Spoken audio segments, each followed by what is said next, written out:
Fala galera, eu sou o professor Mena, sou delegado de Polícia Civil do Rio de Janeiro e professor de Direito em vários cursos preparatórios para concurso público. O nosso tema de hoje é o crime de feminicídio. Hoje são 11 de outubro de 2024. Ontem, 10 de outubro de 2024, foi aprovada a Lei 14.994, sancionada pelo presidente, que fez algumas alterações, muito relevantes no nosso ordenamento jurídico, mas nós vamos falar hoje só do feminicídio. E aí a pergunta é, o crime de feminicídio ou homicídio qualificado pelo feminicídio? O que muda com as alterações da Lei 14.994? Vamos ver agora. Você que é concurseiro, essa é a hora. Beleza, então olha só, antes da alteração, do dia de ontem, da Lei 14.994, o Código Penal dizia assim, homicídio qualificado. E lá no parágrafo 2º dizia, se o homicídio é cometido, aí tem o inciso 1, 2, 3, 4, 5, aí vinha o inciso 6 com o título de feminicídio. E no inciso 6, da qualificadora do homicídio, dizia contra a mulher por razões do sexo feminino. Aí seguia o Código Penal no artigo 121, inciso 7, inciso 8, inciso 9, pena, reclusão de 12 a 30 anos. Quem já foi meu aluno vai se recordar que eu sempre critiquei isso, porque venderam a ideia de que feminicídio, à época, não, agora temos crime de feminicídio, era mentira. Foi um engodo, foi uma enganação, porque o feminicídio era só mais uma qualificadora.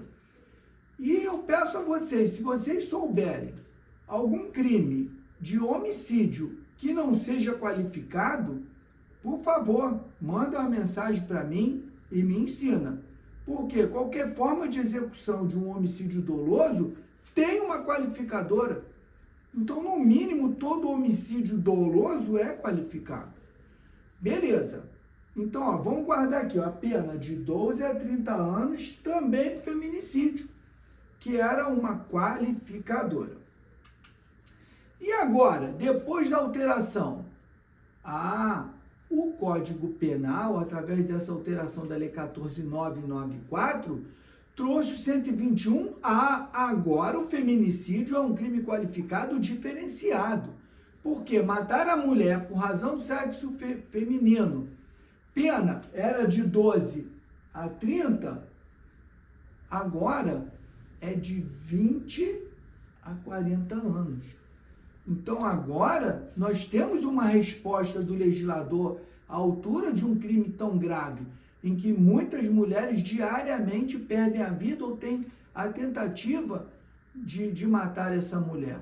Então hoje o Congresso deu uma resposta que a sociedade esperava, mas que até então era enganada pelo nome bonitinho de feminicídio, que não alterava na prática em absolutamente nada. Beleza, e como ele fala por razões de sexo, da condição de sexo feminino, o parágrafo 1º do 121A vem esclarecer quais são as razões da condição de sexo feminino. Uma delas, inciso 1, é violência doméstica, familiar contra a mulher, porque o feminicídio é o crime contra a mulher. O 2, o menosprezo ou discriminação à condição de mulher. Poderíamos colocar um exemplo desse inciso 2. A gente tem alguns casos, às vezes algumas coisas que aparecem, um tipo serial killer, aquelas pessoas que têm algum transtorno mental e que ele estupra a mulher, mas ele tem repulsa à mulher. Toda mulher que é vítima dele, ele mata. Então, esse feminicídio, hoje feminicídio, é uma situação dessas pessoas que têm algum distúrbio e nem por isso é menos criminosa do que outro qualquer, mas mata simplesmente porque é mulher. Não sei se arrepende, se tem aversão à mulher e quer provar que é homem, enfim. Menosprezo ou discriminação à condição de mulher.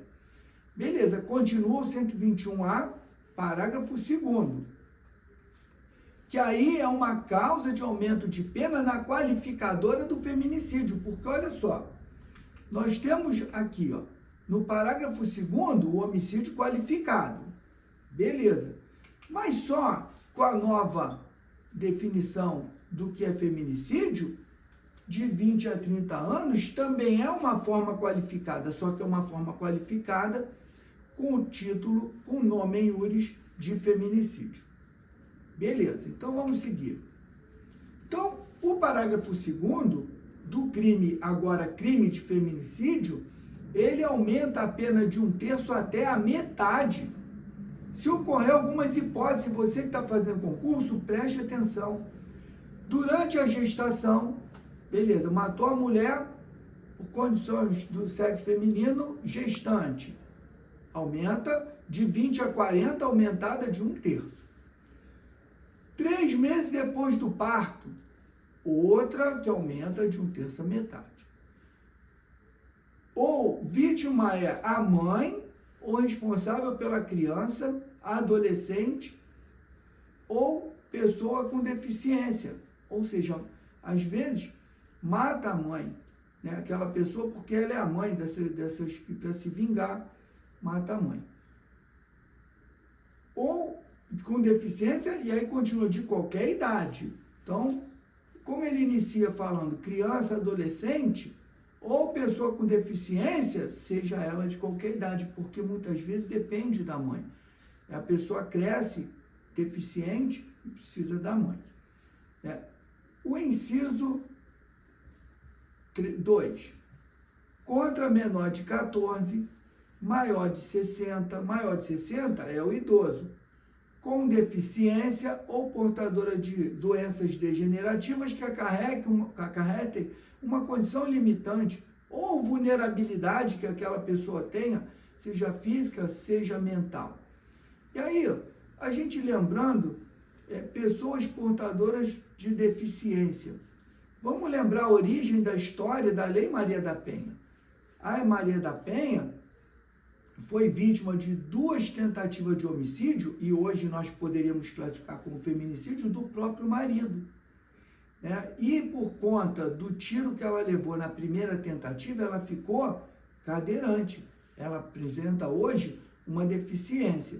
Então, com certeza, essa deficiência trazida aí para o parágrafo 2º foi para garantir, né, pessoas vitimadas e que hoje tem uma situação incapacitante. Beleza. 3, na presença física ou virtual do descendente, ou seja, filhos, netos, ou de ascendente, pais, avós, etc. Por quê? Tem pessoas que são tão cruéis que ele ou executa na frente, presença física, às vezes guarda um vídeo, liga numa chamada de vídeo e é tão cruel que mostra lá para os pais, ou mostra para os filhos, ó, tua mãe ou teus pais vão morrer, tua mãe vai morrer, ou tua avó vai morrer, ou teu filho, tua filha vai morrer. Então isso aí, por isso a pena aumenta, porque é muito reprovável, além de estar tirando a vida de uma pessoa, ele faz questão de fazer sofrer outras pessoas. Inciso 4. Em descumprimento das medidas protetivas de urgência, lá da Lei Maria da Penha. Então, nós vemos vários casos, e teve um caso muito emblemático que ganhou repercussão, e eu sempre coloco nos meus despachos, quando eu represento pela preventiva de violência doméstica, o caso da juíza Patrícia, 24 de dezembro de 2020. Ela tinha medida protetiva, a juíza, as filhas, mamãe, deixa o papai ver a gente, é Natal. Aí ela abriu mão da segurança, ela tinha escolta para preservar ela, a sua vida e sua integridade física, ela abriu mão. Foi se encontrar na rua com as filhas e com o agressor. Conclusão, ele matou a juíza, a mãe, a ex-companheira, na frente das filhas. E tinha medida protetiva. Então, se é hoje, além dele concorrer a uma pena de 20 a 40 anos, ele ainda ia ter em cima da pena um aumento de 1/3 até a metade, porque ele matou a mulher descumprindo medida protetiva. E por último, nas circunstâncias previstas no inciso 3, 4 e 8 do parágrafo 2º do 121. E aí eu trago aqui para a gente, né, para que a gente saiba de o que ele está falando. Quem inciso 3, inciso 4, inciso 8, quem já decorou até sabe, mas a maioria não sabe. Então, inciso 3, o emprego de veneno, de fogo, de explosivo, de asfixia, de tortura ou outro meio insidioso ou cruel de que possa resultar perigo comum. No 4, traição, emboscada, dissimulação ou qualquer outro recurso que dificulte ou torne impossível a defesa do ofendido.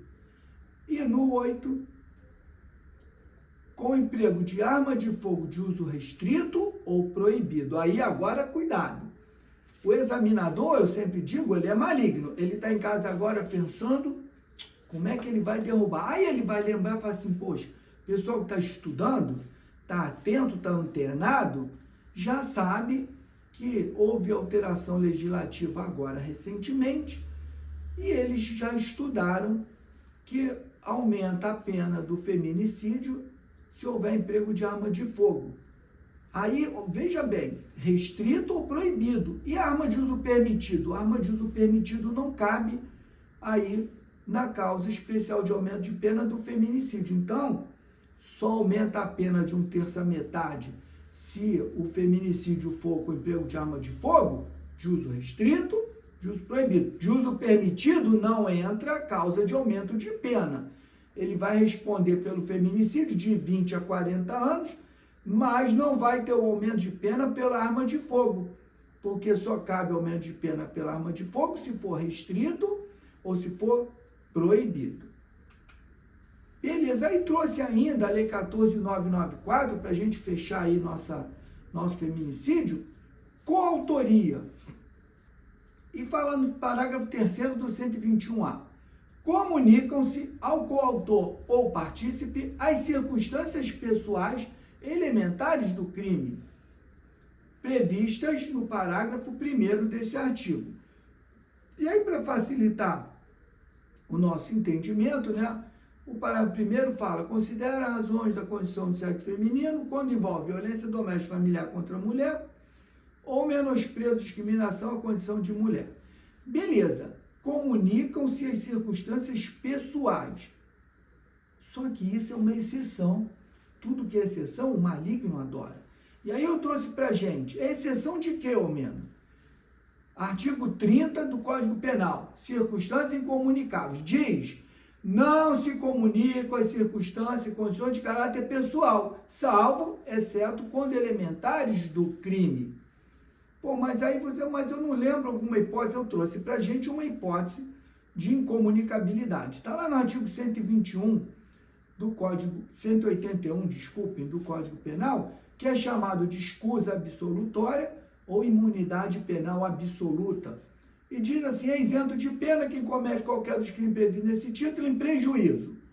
Do cônjuge, na constância do casamento, da sociedade conjugal, do ascendente, do descendente, seja parente legítimo ou ilegítimo, civil ou natural. Beleza, vamos dar um exemplo? Eu tive um caso emblemático que o casal subtraiu o carro da delegacia. Ok, só que o carro era da mãe dela. A mãe dela estava com o carro apreendido e ela, ao invés de esperar liberar o carro, foi lá com o companheiro, contratou um reboque e furtou o carro da delegacia. Beleza, conseguimos pegar os dois. Ele era o genro, ela era a filha. Crime patrimonial sem violência ou grave ameaça contra o ascendente. Se o ascendente não for idoso, não tiver 60 anos, é isento de pena. Conclusão, as circunstâncias de caráter pessoal não se comunicam. Ele ficou preso em flagrante pelo furto qualificado pelo concurso de 2 pessoas e ela não figurou nem como indiciada, porque essa situação de caráter pessoal, ou seja, o vínculo dela com a mãe, me impedia de prendê-la em flagrante ou de imputar a ela um crime patrimonial que não teve violência. Beleza, gente? Então ficamos por aqui. Eu sou o professor Omena. Me segue aí no YouTube, prof.omena. Me segue no Instagram, @prof.omena. Envie sugestões. Vamos contribuir, vamos estar junto aí nesse aprendizado. Te espero no próximo vídeo. Boa sorte e bons estudos.